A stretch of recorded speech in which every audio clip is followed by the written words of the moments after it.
Welcome yourselves to this latest instalment of Lewis's F1 Notebook. A lot of people have been commenting and saying it's stolen from Ted, but it is just inspiration. Now, there's nothing wrong with taking inspiration. Don't you forget that. But now we're going to preview the Formula One race weekend in Saudi Arabia, where we're at the Jeddah Circuit. And shall we now get into it? So, welcome to Jeddah. The first race at this circuit happened in 2021, where we saw that mega dramatic race with Max Verstappen doing his best kamikaze impression, trying to brake test Lewis Hamilton. The circuit is 6.174 kilometres and the race consists of 50 laps. The lap record is held by Sir Lewis Hamilton. It was a 1:30.734. Now, I could see that being broken this race weekend, but we'll have to see as the weekend goes on. Now, we have to look back to the 2021 season. That was probably the best race that we saw at Jeddah. But there is question marks over the 2023 race. I made a video a few days ago about an investigation into the FIA president, and this is as a result of potential race fixing. It is alleged by a whistleblower that the FIA president and vice president had influence in Fernando Alonso's penalty and were attempting to influence it being removed or retained, etc. Now, the real question isn't about whether the penalty was deserved or not. The real question is, did they do it? If it is true that they have, then it is time for them to go. Things need to change. We can't be seeing this in Formula One. Now, we have seen in the past in Abu Dhabi where things have gone not quite as swimmingly. And this situation only breeds more question marks around that situation, around what happened in Zandvoort with Yuki Tsunoda and the AlphaTauri. So this needs solving, but let's continue to talk about this race weekend. We've done enough talking about the latest news recently. So here are your previous winners. As you can see in the bottom left, Lewis Hamilton was victorious over Max Verstappen in 2021 as he went on to really should have claimed his 8th World Championship. Now, we won't get on more into Abu Dhabi. We saw I think it was last year, Sergio Perez took the victory and he did really well in that race. And really, at that point, there was the opinion that Sergio Perez could take Max all the way. But as we saw throughout the next phase of the season, Sergio Perez slumped. Max Verstappen drove the limits of that Red Bull car and he found himself as the champion. And then the third winner from 2022 was Max Verstappen. Now, we're probably going to see a repeat winner this weekend, but is it going to be Verstappen or Perez? You let me know your thoughts down in the comments down below. And while you're down there, make sure you hit that subscribe button. So there is some other action going on in the Formula One race weekend. The Formula 2 Championship hits round 2 and F1 Academy starts its season. You can see the likes of Zane Maloney, Oliver Bearman, Paul Aron, Victor Martins and Kimi Antonelli in the Formula 1 races. Formula 2 races, and in F1 Academy you can see the likes of Dorian Pin, you can see Bianca Bustamante and many others. So make sure you stay tuned to the other action. We'll probably briefly touch on it at the end of the race weekend where we'll do a review of both races. Now, at the previous race, I did some power rankings. I am ranking the drivers this season based on their qualifying performance and race performance. Now, as you can see, Carlos Sainz took the crown with an 8.25 finish. I think that links well with him getting driver of the day. Then we saw a load of drivers on similar ratings. Now, Max Verstappen did a standard job, in my opinion, in collecting a 7.75. Charles Leclerc managed his problems well, 7.752. George Russell the same. Nico Hülkenberg is a bit elevated for me, but his decent qualifying performance put him in that position. Lando Norris and Fernando Alonso, again, I think it was a result of their qualifying why they ended up so high. I thought Yuki Tsunoda had a good race up until the problem where he had to swap with Daniel Ricciardo. Oscar Piastri and Lewis Hamilton both doing what they could but unable to beat their teammates. Now, these rankings are an average of my scores out of 10 for both qualifying and the race. If you want to stay tuned to all of them, make sure you follow me over on Twitter. It is Lewis_Everett11. You'll find me over there on Twitter. It is linked in the description. Now, let's take a further look into Jeddah. Now, a lot could happen this weekend. We know that Mercedes, Ferrari, McLaren, even Aston Martin were all managing a few problems on their car with cooling, etc., braking issues. So hopefully going into this race weekend, those problems have been resolved. Hopefully Mercedes don't take a chance on less cooling ducts. Hopefully they just go with what they want.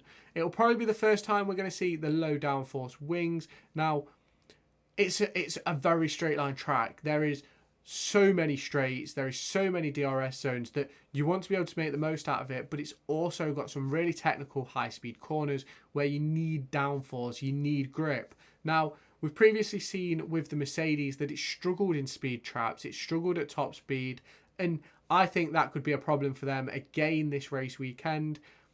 I thought it was a problem in Bahrain. They just don't quite have that top speed that they used to have. They used to have the pace advantage in that area, but now they don't. Now, heading into this weekend, I think, me personally, hopefully we can see a closer battle for the win.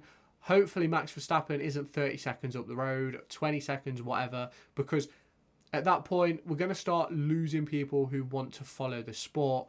I think it's about time we looked for some more competition. Now, with all the recent news, that could be happening sooner than we expect, with all the potential changes happening at Red Bull should X, Y, and Z happen. If you want to know all about that, make sure you check out some of the latest videos on my channel. But for me, a lot of things could happen this race weekend. I'm hoping that we can see Lewis Hamilton put on a good qualifying performance. We've not really seen him do that in a while. Now, he had a period during 2023 where he was outrageous in qualifying. He was brilliant, beating his teammate, getting it on the front row. He had that pole position in Hungary. Hopefully, we'll be able to see him do that again. But I don't know if we are going to this season. Like, watching his press conferences post-race, I just get the vibe that he's not that fussed. And now, granted, if he's in the position to win, he's obviously going to care. But he knows that at the end of this season, the Mercedes car is not his problem. Now, the big question on my lips is, when is he going to not give Mercedes development advice on the car? When is he going to stop giving feedback? Because they are massive implications for Mercedes' future.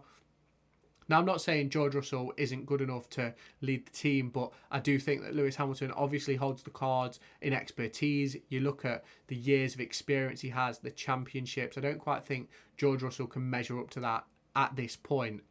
But it's going to become a point where Mercedes need to shut Lewis out. Now, we've already seen Toto Wolff claim that he doesn't really need to do that because it's all down to the engineers. But we've seen in the past 2 years, 3 years, that Mercedes haven't been able to build a car without Lewis's feedback, essentially. Now, I'm not saying Lewis is the be-all and end-all, but they can't take his feedback into a new iteration of cars because you can't give feedback on a car you've not driven.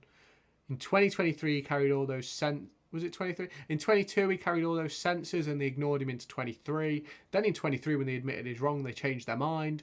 So, I don't know. Let me know down in the comments. Do you think it's going to make a big difference, Lewis Hamilton moving to Ferrari?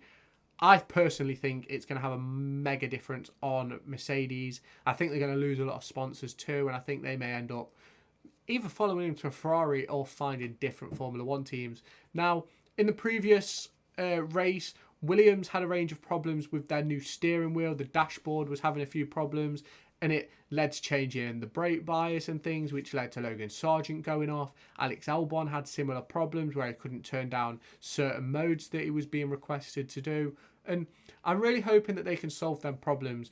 I'm a big fan of James Vowles. I'm a big fan of Alex Albon. And I think Williams deserve it. I think Williams deserve to be a good team.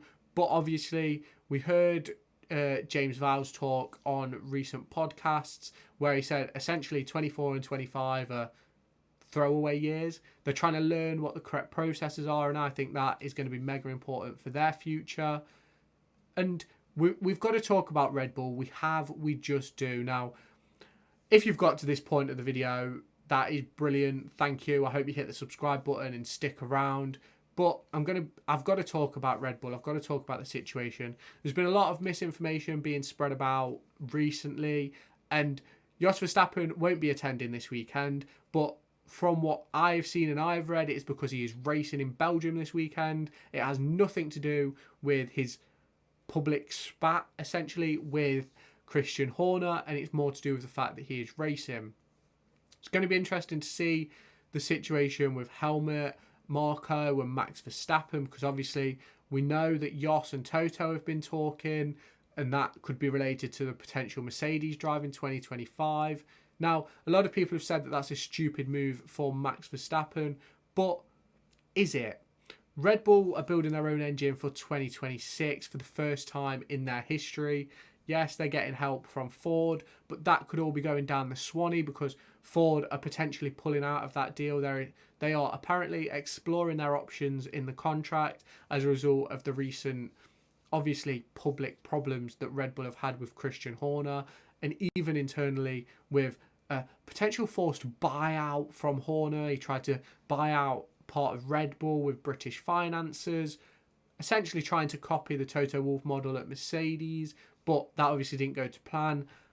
Obviously, that has then led to a power struggle within Red Bull. And for me, Max Verstappen will have an idea of what's going on with the engine. And if he doesn't think it's up to scratch, taking a bad year at Mercedes in 25 for a potential really good engine in 26 could end up being a really smart play. We saw Lewis Hamilton make the same decision back when he left McLaren. Now, Mercedes at that point definitely were not World Championship material. A lot of people claim that Schumacher did all the work, but for me, I disagree. You can't win 8 championships in a row, and Lewis Hamilton should have had 7 World Championships himself. Nico Rosberg, another.